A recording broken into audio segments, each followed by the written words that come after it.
It's Cougar Sports Saturday. Touchdown! Stayed inside the boundary and gets in for 6. Cougar Sports Saturday, a presentation of KSL Sports. Ritchie right to the rim, driving score! BYU Sports Talk by Cougar fans for Cougar fans. Here's your host, Mitch Harper, on Utah's legacy home of the Cougars. KSL News Radio, 102.7 FM and 1160 AM.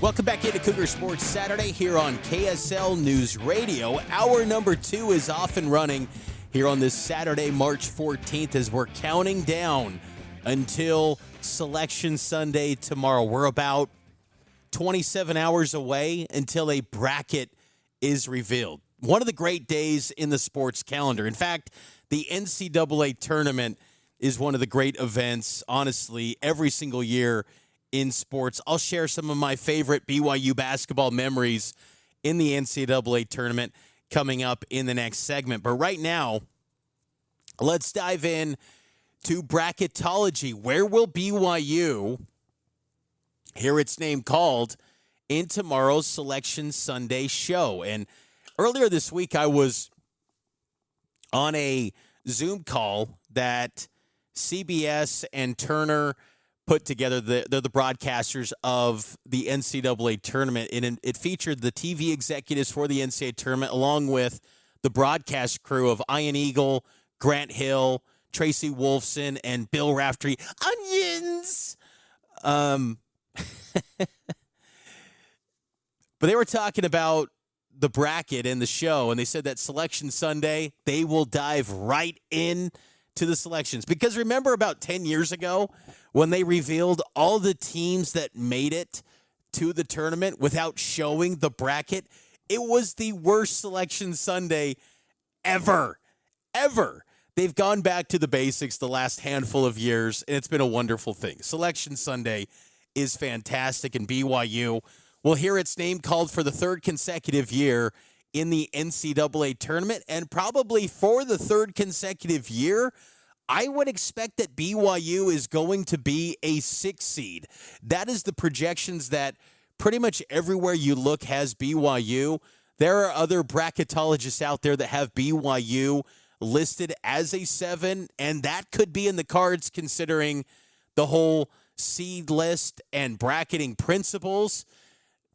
The no Sunday play could factor in for BYU, and that could force them potentially to dropping to a 7 seed. But I think 6 seed and Portland as the location seem like the perfect spots, because when you look at potential 6 seeds in the NCAA tournament, potentially that are hovering around that area, you've got Miami, who BYU beat, Kentucky, Mark Pope's team, Louisville. These are potential 6, 7 seeds. I'm sure none of those teams want to go to Portland. So that could play into BYU's advantage into sliding in to a geographical region or quadrant, rather, that's a little more favorable. I thought last year that was huge for BYU to play in Denver. I remember a San Diego media member just kept harping on the fact that BYU was playing at elevation in the NCAA tournament and how that was an unfair advantage. Sure, it maybe helped a little, but just to suggest that was the only reason that they won was because they were playing at elevation, come on. That's a little bit of a disservice, I would think. BYU, though, has got a solid resume this season.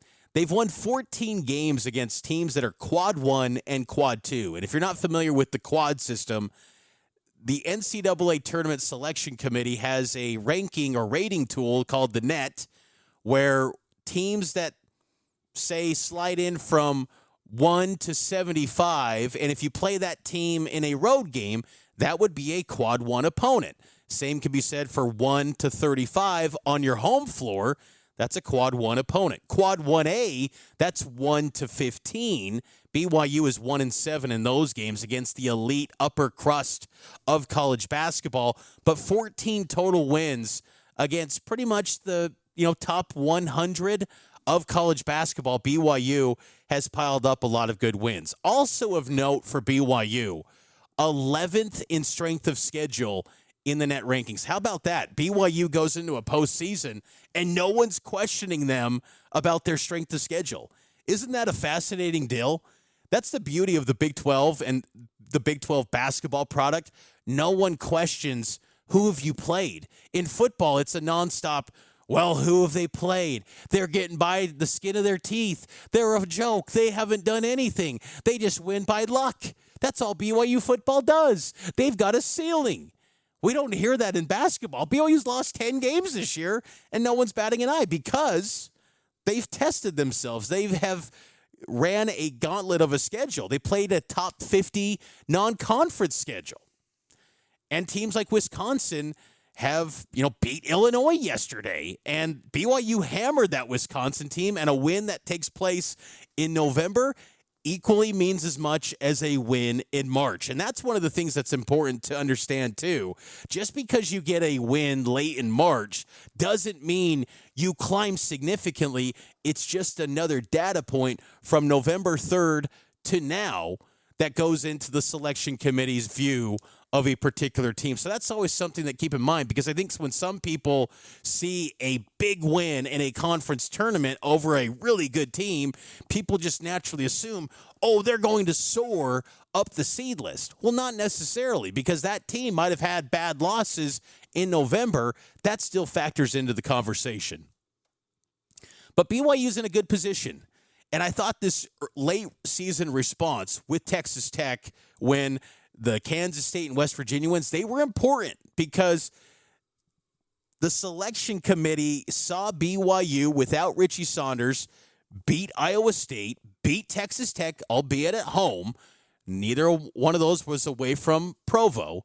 But then they got 2 wins in a postseason tournament, and they're playing some good basketball with a superstar talent leading the way. And I think that's a fascinating thing, too, how the committee looks at BYU, because they've got box office appeal. People want to see A.J. DeBonsa. You saw it in Kansas City this past week. People wanted to watch him. Even if you weren't a BYU fan, you probably wanted to go to a BYU game because you want to say 10 years from now, hey, I watched the face of the NBA in college. I got to see that guy live and in person. So I think that's an interesting appeal when it comes to BYU for the NCAA tournament, is the fact that AJ's good for business. Red Bull gives you wings. And I'm sure AJ's going to give some spotlight and some big highlight plays in the NCAA tournament if BYU goes on a run. But again, BYU viewed as a potential 6 seed by most bracketology forecasts. Also in that 6 seed range is North Carolina, Wisconsin, St. Mary's might be a 6, maybe a 7 seed for them. Clemson as well. Kind of a mixed bag of forecasts for BYU. Some bracketologists make a case for BYU being a 5 seed. I know the rule of thumb typically from me is if there's a consensus, drop BYU by 1 seed. I feel pretty optimistic about this one, though, that BYU lands as a 6 seed in Portland. That would be my prediction for tomorrow as we continue to count down until Selection Sunday. I think the worst case scenario would be if BYU got like an 8 seed, which, again, doesn't seem possible considering where the 1 seeds are trending. It's either probably a 6 or a 7 seed. But what's nice about a 6, there's a pretty big gap between, 3 and 4 seeds in the path potentially for a Sweet 16. Again, we saw it last year. BYU got to the Sweet 16 as a 6 seed. The 3 seed in Wisconsin, was a tough opponent, sure, and that was a last-second win, but it was manageable. And BYU has tested itself against some of the best teams in the country over and over again. They've been pretty competitive in many of them. They just haven't broke through very often. So I'm not completely opposed to try to navigate and make a run as a 6 seed. I just think it would have been nice for BYU this year with all the preseason start and hype and accolades. I mean, there was early talk of BYU when they were 16-1, maybe being a 2 or a 3 seed. And the odds are just so much more in your favor to go deep and then be a game or 2 away from the Final Four. But the Cougars will probably have to get it done as a 6 seed in the NCAA tournament. Let's take a break. On the other side, I'll share with you my favorite BYU basketball moments in the NCAA tournament next here on Cougar Sports Saturday.